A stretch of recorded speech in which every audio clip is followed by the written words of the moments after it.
तुम्हाला आजूबाजूनं जर अंगूरच्या वेलाची कटिंग मिळाली नक्की लावा. हा जो मी दाखवला ग्रो बॅगमधला तो मागच्या वर्षी अंगूरचा वेल कटिंगपासून तयार केलेला आहे.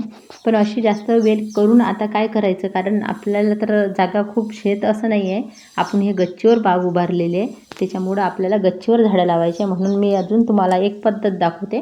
पण मला तर आता कटिंग तयार करायची नाही आहे, पण दाखवण्यासाठी मी केलेली आहे. तुमच्याकडे असा मोठा वेल जर असेल तर तुम्ही अजून एक पद्धत असू शकते, किंवा आजूबाजूला असेल तर असं घ्यायची त्याची फांदी, आणि त्याची फांदी आहे ना जमिनीत कशी लावायची ते पुन्हा तुम्हाला दाखवते. कारण ही हिरवळ दिसायला इतकं सुंदर वाटते ना.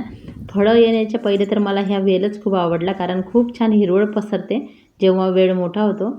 आणि इथं बाजूने तुळशीचं झाड असल्यामुळे पॉलिनेटर भरपूर संख्येने याच्यावर आलेले आहे, म्हणजे मधमाशा. बघा आता मी काय केलं होतं, एक फांदी मातीत टाकून त्याच्यावर एक बीट अशी ठेवलेली होती वजनासाठी, आणि ती फांदी बघा तुम्हाला मी दाखवते. जास्त दिवस नाही झाले आणि आता काढायचं नव्हतं, पण बारीक बारीक त्याला मुळे यायला लागल्या.